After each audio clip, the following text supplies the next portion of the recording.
Dear students, अस्सलामु अलैकुम वरहमतुल्लाहि वबरकातुहू। लर्निंग पॉइंट में खुश आमदीद।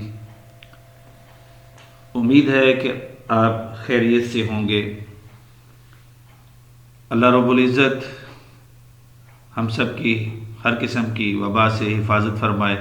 आमीन सुम्मा आमीन। तो आइए आज का हम लेक्चर शुरू करते हैं। आज का लेक्चर हमारा OSI मॉडल से मुताल्लिक है। OSI मॉडल एक्चुअली 7 लेयर्स पर मुश्तमिल है। हम इंफॉर्मेशन नेटवर्क्स को पढ़ रहे हैं। इंफॉर्मेशन नेटवर्क्स में हमने नेटवर्क स्टैंडर्ड्स को पढ़ा, नेटवर्क की टाइप्स को डिस्कस किया, फिर हमने टोपोलॉजीज़ को पढ़ा कि ये नेटवर्क्स किस तरह से फिज़िकली आपस में कनेक्टेड होते हैं और किस तरह से बनते हैं।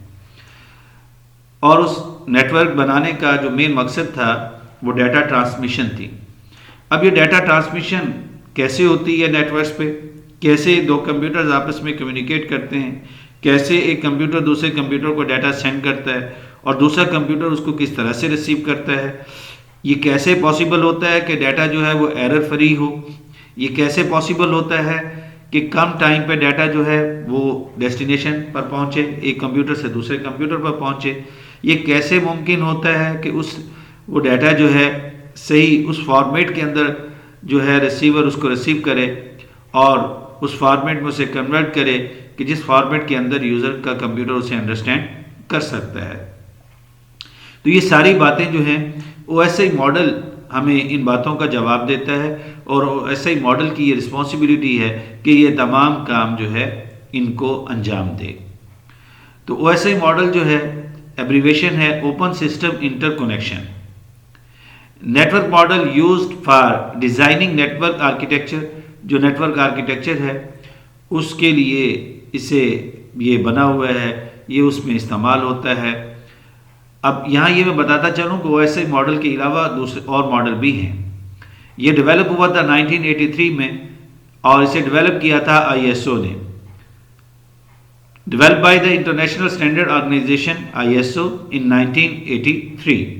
तो इट्स मीन कि ये 1983 से OSI मॉडल जो है ये यूज़ हो रहा है नेटवर्क्स पे। Provides a logical framework for data communication through computer networks.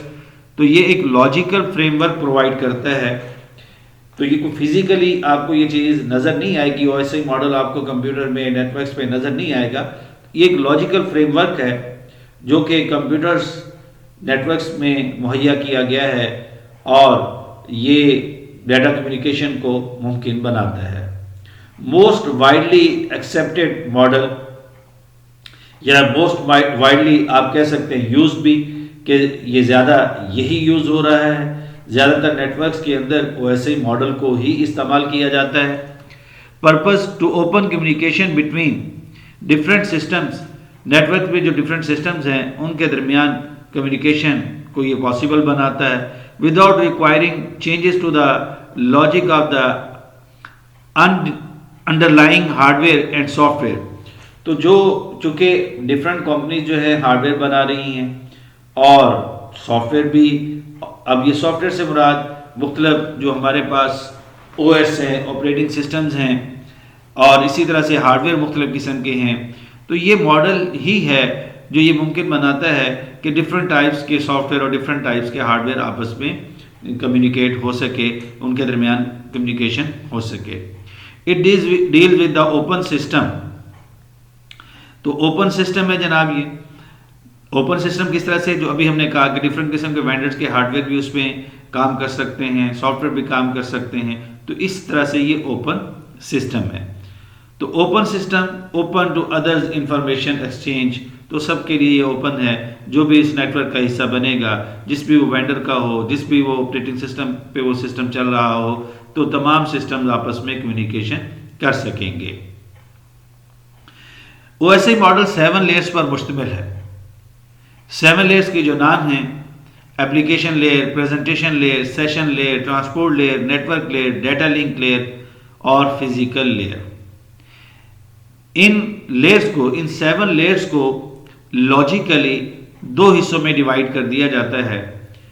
जो अपर 3 लेयर्स हैं उनको, जो ऊपर वाले 3 लेयर्स हैं उनको अपर लेयर्स कहते हैं और नीचे वाली जो 4 लेयर्स हैं उनको लोअर लेयर्स कहते हैं।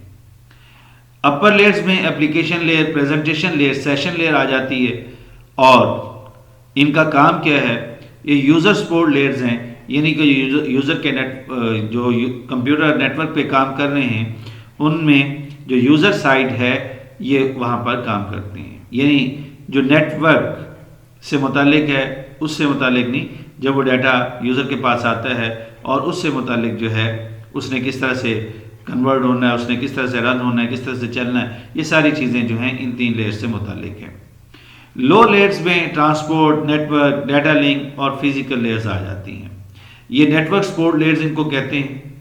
नेटवर्क सपोर्ट्स लेयर और ये रिलेटेड हैं physical network components of the network, और दूसरा how data transportation between devices occurs. तो जो जितनी भी डिवाइसेस हैं नेटवर्क की, वो उनके दरमियान डाटा कैसे ट्रांसपोर्ट होगा, कैसे उनके दरमियान ट्रांसमिशन होगी, ये सारी बातें नेटवर्क लेयर जो है, जो लो लेयर्स हैं, ये उन्हें डील करती हैं। तो आइए 1 बाय 1 हम इन लेयर्स को डिस्कस करते हैं, उन्हें समझने की कोशिश करते हैं।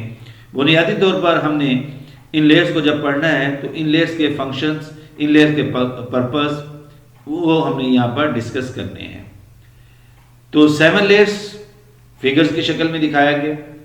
अब ज़रा इस फिगर को सिर्फ समझना हमने क्या है कि जो 2 कंप्यूटर्स आपस में नेटवर्क के अंदर कम्युनिकेशन करना चाह रहे हैं, तो जो कम्युनिकेशन कर रहे हैं उनमें एक सेंडर होगा और एक रिसीवर होगा। अब ये सेंडर और रिसीवर दोनों ही सेंडर और दोनों ही रिसीवर हो सकते हैं, दोनों ही रिसीवर, यानी दोनों कंप्यूटर्स पे सेंडिंग का काम भी होगा और रिसीविंग का काम भी होगा। या वो एक, ये बाकी बातें जो हैं ये आपके भी सिलेबस का हिस्सा नहीं है, इसलिए चले मैं यहाँ छोड़ देता हूँ उसको। तो सेंडर वो कंप्यूटर है जो डाटा सेंड करता है और रिसीवर वो कंप्यूटर है जो डाटा रिसीव करता है। इसी तरह से सोर्स वो कंप्यूटर है जहाँ से डाटा आ रहा है और डेस्टिनेशन वो कंप्यूटर है जहाँ पर डाटा जाएगा, जहाँ पर डाटा पहुँचेगा। अब सेंडर कंप्यूटर पर या सोर्स कंप्यूटर पर जो जिस तरह से ये लेयर्स काम करती हैं, सबसे पहले वहाँ पर एप्लीकेशन लेयर काम करती है, फिर प्रेजेंटेशन, फिर सेशन, फिर ट्रांसपोर्ट, फिर नेटवर्क, फिर डाटा लिंक, और लास्ट में जो लेयर काम करती है वो फिजिकल लेयर होती है। जबकि रिसीविंग साइड पर, रिसीवर कंप्यूटर पर, डेस्टिनेशन कंप्यूटर पर इसके बरअक्स, इसके उलट ये लेयर्स काम करती हैं। सबसे पहले फिजिकल लेयर काम कर रही होती है, फिर डाटा लिंक लेयर, फिर नेटवर्क लेयर, फिर ट्रांसपोर्ट लेयर, फिर सेशन लेयर, फिर प्रेजेंटेशन लेयर, और सबसे आखिर में एप्लीकेशन लेयर काम करती है डेस्टिनेशन कंप्यूटर पर। ये ऐसा क्यों करती हैं? जब हम इन लेयर्स के फंक्शंस को डिस्कस कर लेंगे तो हमें क्लियर हो जाएगा कि किस तरह से ये अपोजिट काम है एक रिसीवर साइड पर सेंडर की निस्बत। तो सबसे पहले हम एप्लीकेशन लेयर को डिस्कस करते हैं। Top most layer of the OSI model, top most layer है, provide services directly to the user application to access the network. तो ये लेयर, इस लेयर का काम क्या है कि यूजर की जो एप्लीकेशंस हैं उनको ये सहूलत मुहैया करे कि वो नेटवर्क को एक्सेस कर सकें। Provide a user interface for exchanging information between users. तो ये इंटरफेस मुहैया कर रही हैं जिसके ज़रिए से जो 2 कंप्यूटर्स जो हैं, जो नेटवर्क जो है उसके साथ कम्युनिकेशन की जा सके, जो इंफॉर्मेशन एक्सचेंज करनी है उसकी सहूलत मुहैया हो सके। एग्जाम्पल में user exchange information on internet. User ने इंटरनेट पे जब कोई इंफॉर्मेशन एक्सचेंज करनी है तो उसे एप्लीकेशन प्रोग्राम की ज़रूरत पड़ेगी। तो ये एप्लीकेशन लेयर ही डिसाइड करेगी कि किस प्रोग्राम ने काम करना है। परफॉर्म, दूसरी लेयर हमारे पास प्रेजेंटेशन लेयर है। प्रेजेंटेशन लेयर जो है perform data transformation to provide a common interface for user applications. तो इसका काम इंटरफेस मुहैया करना है यूजर एप्लीकेशंस को। क्या काम है इसका? Data conversion. सबसे पहला काम जो है प्रेजेंटेशन लेयर का डाटा कन्वर्जन है। याद रखिएगा, जिस फॉर्म के अंदर कंप्यूटर में डाटा मौजूद होता है उसी फॉर्म के अंदर डाटा ट्रांसमिट नहीं होता। नेटवर्क पे जब डाटा ट्रांसमिट होता है तो उसका फॉर्मेट उस फॉर्मेट से डिफरेंट होता है जिस फॉर्मेट में डाटा कंप्यूटर पर मौजूद होता है। तो लिहाजा उस डाटे को कन्वर्ट किया जाता है उस फॉर्मेट में, उस स्टैंडर्ड फॉर्मेट में जिस फॉर्मेट के अंदर डाटा नेटवर्क पर ट्रांसमिट हो सके। तो सेंडर कंप्यूटर जो है, सेंडर साइड जो है, जो सोर्स है, वो कंप्यूटर, उस कंप्यूटर में ये प्रेजेंटेशन लेयर उसको कन्वर्ट करती है उस स्टैंडर्ड फॉर्मेट में जिस फॉर्मेट के अंदर वो डाटा नेटवर्क पर ट्रांसफर हो सके। अब ये देखें, अब ये इसका काम शुरू हुआ सेंडर साइड पर, और ये काम जो है रिसीवर साइड पर तकरीबन एंड पे हो रहा होगा, क्योंकि अब जब वहां पहुंचेगा तो फिर प्रेजेंटेशन लेयर काम करेगी ना।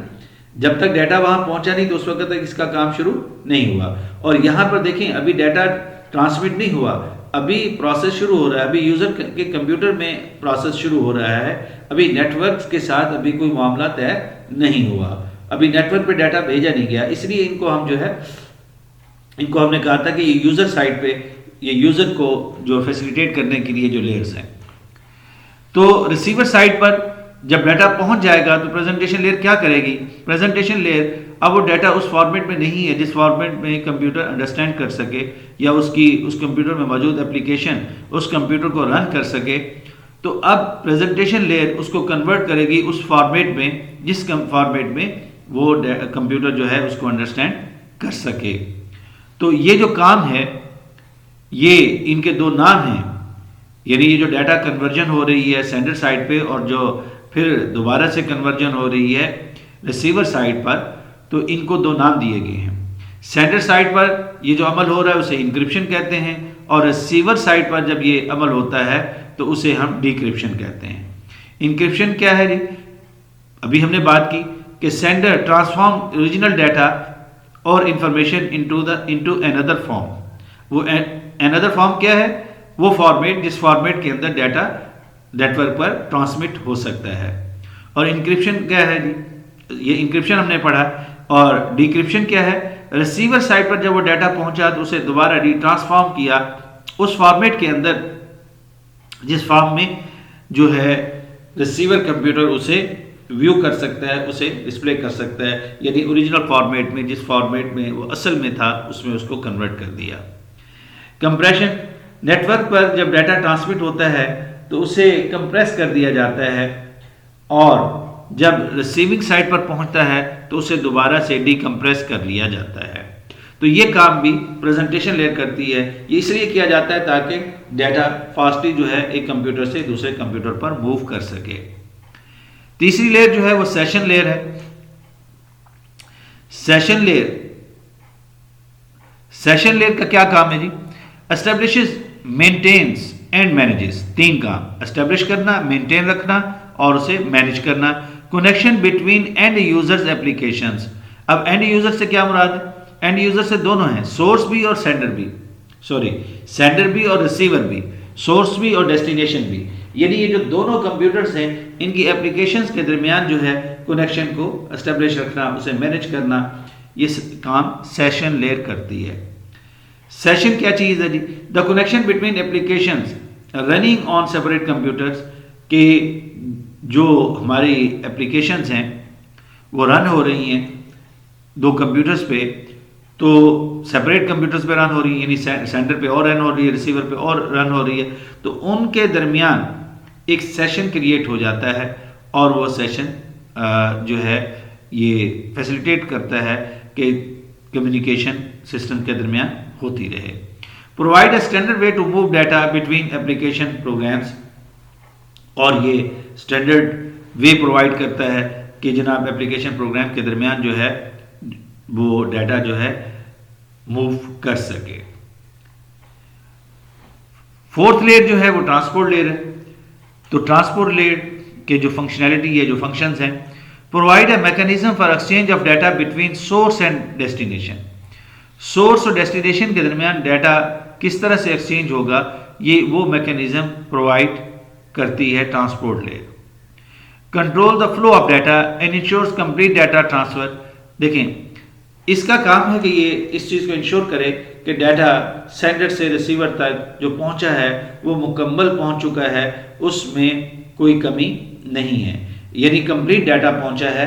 क्योंकि डाटा जब सेंडर से रिसीवर तक पहुंचता है तो वो डाटा जो है वो टुकड़ों की शक्ल में जाता है। अब टुकड़ों की शक्ल में क्यों जाता है? इसलिए जाता है कि जो फाइल कंप्यूटर पर मौजूद होती है वो बड़ी होती है, और जो पाथ है जिसके जरिए से डाटा ट्रांसमिट होना है वो पाथ उतना डाटा लेकर नहीं जा सकता। जब वो डाटा लेकर नहीं जा सकता तो फिर उस डाटे को छोटे छोटे हिस्सों में तकसीम कर दिया जाता है। मैं इसकी एक मिसाल दे देता हूँ। आपने देखा होगा कि ये बड़ी बड़ी फैक्ट्रीज के अंदर बड़ी बड़ी हैवी मशीनरी जो है वो लगी हुई होती है। अब उस मशीन को अगर आप एक जगह से दूसरी जगह लेकर जाना चाहें तो ऐसी आपके पास कोई ट्रांसपोर्टेशन का अमल नहीं है, कोई ऐसी मशीन नहीं है, कोई ऐसी गाड़ी नहीं है जो उस पूरी की पूरी जो मशीन है उसको वो लेकर जा सके। लिहाजा उसको क्या किया जाता है? उसको छोटे छोटे हिस्सों में तकसीम कर दिया जाता है जो गाड़ियों के ऊपर, बड़ी गाड़ियों के ऊपर वो जा सके। तो अब वो जब गाड़ी उस टुकड़ों को लेकर जाती है और डेस्टिनेशन पर जब वो लेकर पहुंचती है तो डेस्टिनेशन पर जाकर उसको उनको दोबारा जोड़ दिया जाता है। अब जब दोबारा जोड़ा जाता है तो तमाम कंपोनेंट्स जो हैं अब वो वहां पर पहुंचेंगे और उनको जोड़ा जाएगा, तो तब वो मशीन मुकम्मल होगी। अगर उनमें से कोई टुकड़ा, चूंकि अब यहाँ सेंटर साइड पर जब वो भेजा जा रहा है तो अब आप ये कह सकते हैं कि हो सकता है कि सेंटर साइड पे जब वो भेजा जा रहा था तो कोई टुकड़ा वहीं रह गया हो, या सेंटर साइड पे जब भेजा जा रहा है वो टुकड़े जनाब उस गाड़ी के अंदर जब रखे गए तो रास्ते में कहीं कोई टुकड़ा गिर गया हो, या जो लेकर जाने वाले उनमें से किसी ने किसी टुकड़े को उठा के बेच दिया। तो अब ऐसी किसी भी सूरत के अंदर जब रिसीवर साइड पर, जब डेस्टिनेशन पर वो सारा का सारे मशीन के पार्ट्स पहुंचेंगे तो वहां पर ये पता लगना चाहिए कि हाँ जी फलां पार्ट जो है मशीन का नहीं पहुंचा, लिहाजा मशीन मुकम्मल नहीं है। तो ऐसे ही जब ये डाटा सेंडर साइड से भेजा जाता है तो अब वहां से जो डाटा भेजा जा रहा है, अब सोर्स पर चूंकि वो डाटा बड़ा है, वो बड़ी फाइल है, तो उस फाइल को छोटे छोटे हिस्सों में डिवाइड कर दिया जाता है। अब ये जो डिवीजन का प्रोसेस है, ये अमल जो है ये सेंटर साइड पे ये जो हो रहा है ये ट्रांसपोर्ट लेयर करती है कि उस बड़ी फाइल को छोटे छोटे हिस्सों में डिवाइड कर देती है, जिसे हम पैकेट्स कहते हैं या सेगमेंट्स कहते हैं। तो breaks the large message into segments और स्मॉल डाटा पैकेट्स। तो डेस्टिनेशन पे यही जब पैकेट्स पहुंचते हैं तो जिस तरह से वो मैंने मशीन की एग्जांपल दी कि दोबारा उसको जोड़ के उस मशीन को बना दिया जाता है, तो ऐसे ही इन सेगमेंट्स को, इन स्मॉल पैकेट्स को दोबारा से जोड़ दिया जाता है, और जब वो जोड़ते हैं तो वही लार्ज मैसेज जो होता है वो मुकम्मल मैसेज जो है वो बन जाता है। Also send an acknowledgement of the receiving data to the sender. Receiver side पर जब वो डाटा पहुंच जाता है तो रिसीवर उसकी एक एक्नॉलेजमेंट देता है कि जनाब ठीक है, ये जो डाटा है ये मुझ तक पहुंच गया है, ताकि सेंडर को पता चल जाए कि जो चीज मैंने भेजी थी वो रिसीवर तक पहुंच चुकी है। पांचवी लेयर हमारे पास है नेटवर्क लेयर। नेटवर्क लेयर का जो मेन काम है वो राउटिंग है। अब राउटिंग से क्या मुराद है? राउटिंग से ये मुराद है कि जब दो कंप्यूटर आपस में कम्युनिकेट कर रहे हैं, जैसे आपको मैश टोपोलॉजीज पढ़ाई गई थी, जो बड़े नेटवर्क्स हैं, वाइड एरिया नेटवर्क है, उसकी एक एग्जांपल इंटरनेट है। अब इंटरनेट आपका कंप्यूटर जो है इस वक्त दुनिया के तमाम कंप्यूटर के साथ कम्युनिकेट कर सकता है। देखिए, एक है आपका इंटरनेट के साथ कनेक्शन एस्टेब्लिश हो जाना।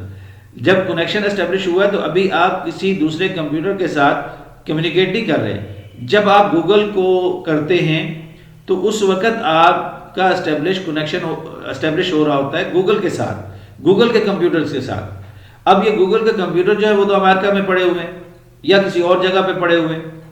अब आपके कंप्यूटर्स का जो कनेक्शन है जो उसके साथ एस्टेब्लिश हो रहा है, अब आपको पता है कि दरमियान में हजारों लाखों डिवाइसेस हैं जिनके जरिए से आपका कंप्यूटर जो है गूगल के कंप्यूटर के साथ कम्युनिकेशन कर रहा है। अब वो कौन से पाथ, वो रास्ते जिनके जरिए से आपके कंप्यूटर ने उस कंप्यूटर के साथ कम्युनिकेशन करना है, तो ये नेटवर्क लेयर डिसाइड करती है, ये वो रूट डिसाइड करती है जो जिसके ज़रिए से आपका कंप्यूटर जो है दूसरे कंप्यूटर के साथ कम्युनिकेशन करता है। तो in large network several intermediate networks between source and destination computers makes possible route data to the destination computer determine the logical path. तो ये लॉजिकल पाथ बता देती है जी इस रास्ते से जाना है, ये नेटवर्क लेयर का काम है।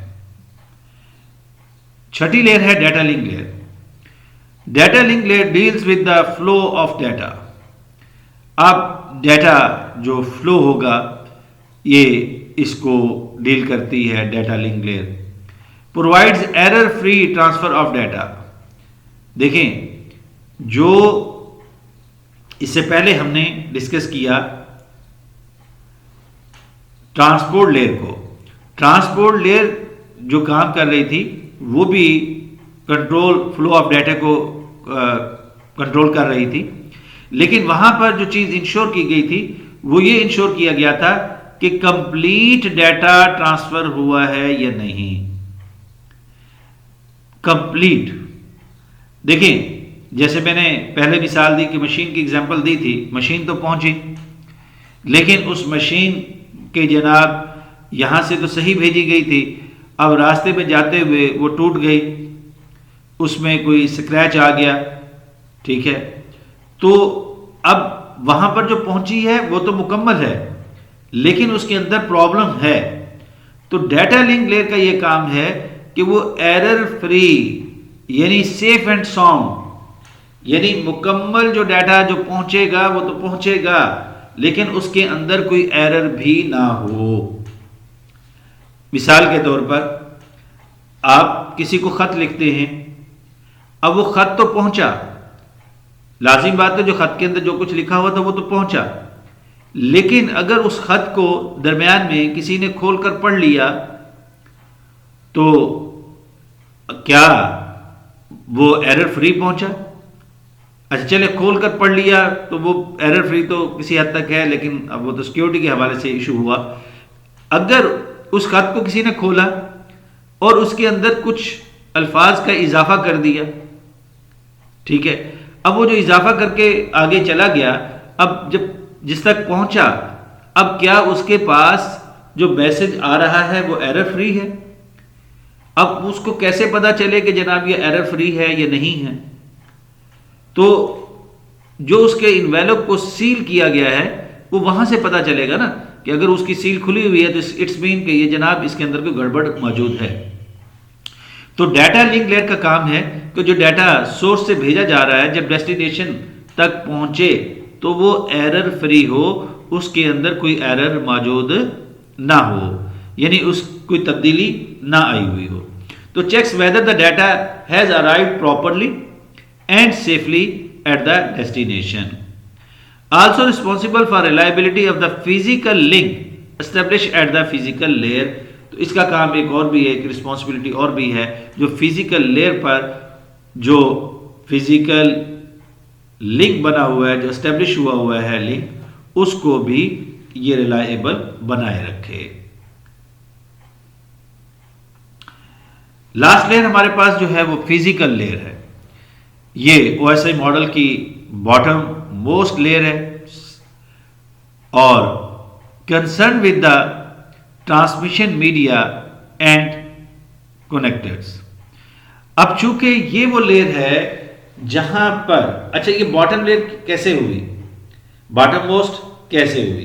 क्योंकि पहली लेयर दूसरी, तो अब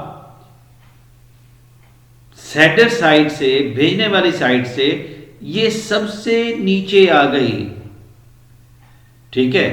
अब रिसीवर साइड पे ये सबसे नीचे नहीं है, वहां तो सबसे ऊपर, क्योंकि पहली लेयर जो है उस उधर जो काम शुरू करना है सबसे पहले फिजिकल लेयर ने काम करना है, और सेंडर साइड पे ये सबसे आखिर में काम कर रही है, सबसे आखिर में, क्योंकि अब जब वो डाटा पैकेट्स में कन्वर्ट हो गया, राउटिंग डिसाइड हो गई, फिजिकल कनेक्शन बन गया, अब जो है फिजिकल लेयर जो है, अब ये डिवाइसेस जिनके साथ ये कनेक्शन एस्टेब्लिश हो रहा है, जो मीडिया, जो वायर या वायरलेस, अब ये उससे मुतालिक जो काम है ये फिजिकल लेयर का है। तो connectors, physical part of the network that connects network components, जिसमें राउटर्स भी आ जाते हैं, जिसमें केबल्स भी आ जाती हैं और तमाम डिवाइसेस भी आ जाती हैं जो नेटवर्क में इस्तेमाल होती हैं, वो हम पहले डिस्कस कर चुके हैं। Controls and coordinates the transmission of data in the form of bit stream. तो जो डाटा ट्रांसमिट होता है उसको कोऑर्डिनेट भी करती है, उसको कंट्रोल भी करती है। ये फिजिकल लेयर करती है क्योंकि डाटा बिट फॉर्म में 0-1 के फॉर्म के अंदर जो है वो फिजिकल लेयर के जरिए से ट्रांसमिट हो रहा होता है। फिजिकल मीडियम, ये पहले मैंने बात कर दी कि फिजिकल मीडियम जो है वो वायर्स हो सकती हैं, वायर्स में कोएक्सियल केबल है, ऑप्टिक फाइबर केबल है, etcetera. Define the rule by which bits are pass from one node to another. तो किस फॉर्म के अंदर, किन रूल्स के तहत जो है बिट जो है वो पास होंगी एक कंप्यूटर से दूसरे कंप्यूटर पर, एक नोड से दूसरी नोड पर। अब ये जो नोड्स हैं, नोड से मुराद सिर्फ कंप्यूटर नहीं है, दरमियान में जो नेटवर्क के इस्तेमाल होने वाली डिवाइसेस हैं वो भी नोड्स होती हैं। Define the electrical, mechanical, procedural and functional specification for activating, maintaining and deactivating the physical link. जो फिजिकल लिंक है उसको मेंटेन रखना, ठीक है, उसके तमाम प्रोसीजर्स उनको स्पेसिफाई करना, ये फिजिकल लेयर का काम है, सेंडर साइड पर भी और रिसीवर साइड पर भी। तो ये 7 लेयर्स थी ओएसआई मॉडल की जिसको आज हमने डिस्कस किया, उनके फंक्शंस को पढ़ा और हमने देखा कि कैसे दो कंप्यूटर्स आपस में कम्युनिकेट कर रहे होते हैं। हमें तो पता ही नहीं चल रहा होता, बैक एंड पे ये सारे काम हो रहे होते हैं। हम तो यहाँ से एक पिक्चर जो है वो अपलोड कर देते हैं, हम तो मेल करते हुए जस्ट हमने अटैचमेंट की और सेंड कर दिया, ठीक है। अब वो कैसे उस कंप्यूटर तक जिसको हमने सेंड किया है, हमने तो यहाँ जस्ट एड्रेस लिखा था, ठीक है, gmail.com और साथ उसके जीमेल के साथ अब जीमेल पे जा रहा है। अब वो जीमेल पे के कंप्यूटर पर कैसे पहुंचेगा, किसी और कंप्यूटर पे ना पहुंचे। फिर ये जो मेल जा रही है इसके अंदर तो बहुत सारा डाटा है, वो डाटा सही पहुंचे, ठीक है, और वो डाटा जो है अब टुकड़ों की शक्ल में जाएगा, वहाँ जाकर वो जुड़े भी सही तरीके के साथ, ठीक है। कि अगर एक तस्वीर को सपोज जो है 4 हिस्सों में तकसीम कर दिया जाए या 5 हिस्सों में तकसीम कर दिया जाए, अब वो टुकड़े तो हमने कर दिए, अगर वो टुकड़े अगर हम गलत जगह पे जोड़ दें, ठीक है, तो वो सही तस्वीर नहीं बनेगी। तो ये सारी चीज़ें, ये सारी जो है ट्रांसमिशन हो रही होती है और हम इंजॉय कर रहे होते हैं। बैक एंड पर ये 7 लेयर्स जो हैं ये काम कर रही होती हैं। तो हमने इन तमाम लेयर्स के फंक्शंस को अच्छी तरह से समझना है, याद करना है और कंफ्यूज नहीं होना। अगर हम थोड़ा सा लेयर्स को पढ़ते हुए, उनके फंक्शंस को पढ़ते हुए, इसकी जो डाटा की ट्रांसमिशन है इसको थोड़ा सा जहन में रखेंगे तो फिर ये याद करना आसान हो जाएगा। तो हमारा ये चैप्टर जो है इंफॉर्मेशन नेटवर्क्स का ये मुकम्मल हुआ। अब इसका एक टेस्ट आपसे लिया जाएगा, तो टेस्ट ही बताएगा कि ये चैप्टर आपको, ये टॉपिक्स जो आपको पढ़ाए गए हैं ये आपको कितने क्लियर हुए हैं। मकसद पढ़ना नहीं होता, मकसद होता है कि नॉलेज को गेन किया जाए और वो नॉलेज जो आपने गेन किया है उसको फिर टेस्ट किया जाए कि क्या वो नॉलेज वाकई ही सही है या गलत है। तो उम्मीद है कि आप अपनी तैयारी कर रहे होंगे और अपनी प्रिपरेशन कर रहे होंगे। मैंने YouTube पर चैनल बना दिया है, क्योंकि ये वीडियोस जो हैं व्हाट्सएप पर अपलोड की जाती हैं और व्हाट्सएप पर बच्चे उसको देखने के बाद डिलीट कर देते हैं और फिर दोबारा मैसेज किया जाता है कि जी ये वीडियो सर दोबारा सेंड कर दें। तो मैंने चैनल बना दिया है और चैनल का लिंक जो है आपको मैं सेंड कर दूंगा, तो आप ज़रूरत के वक्त वो वीडियो उस चैनल से डाउनलोड कर सकते हैं, वहाँ पर देख सकते हैं और उस चैनल को सब्सक्राइब भी कर दीजिएगा और बेल आइकॉन पे क्लिक कर दीजिएगा ताकि इस कोर्स को कंप्लीट करने के बाद वहाँ पर बीएस से रिलेटेड और कुछ और इंफॉर्मेटिव वीडियोस, जैसे अभी बच्चों को जूम चलाना नहीं आता तो उसको जूम को किस तरह से इस्तेमाल करते हैं उससे मुतालिक भी एक आसान सी वीडियो बनाकर मैं वहाँ पर अपलोड करूँगा। गूगल क्लासरूम, क्योंकि उसके ज़रिए से भी हमने कुछ काम करना है, तो गूगल क्लासरूम में किस तरह से काम किया जाता है, किस तरह से उसको यूज़ किया जाता है, तो उसकी भी वीडियो बना के मैं वहाँ पर शेयर करूँगा। तो इस तरह से जो भी स्टडी से रेलेवेंट वीडियोस हैं वो मैं इंशाल्लाह वहाँ बनाकर आपके साथ शेयर करता रहूँगा, तो आप ज़रूरत के वक्त वहाँ से देख सकते हैं। अल्लाह रब्बुल इज़्ज़त हम सब का हामी और नासिर हो। अल्लाह हाफिज़। अस्सलामु अलैकुम व रहमतुल्लाहि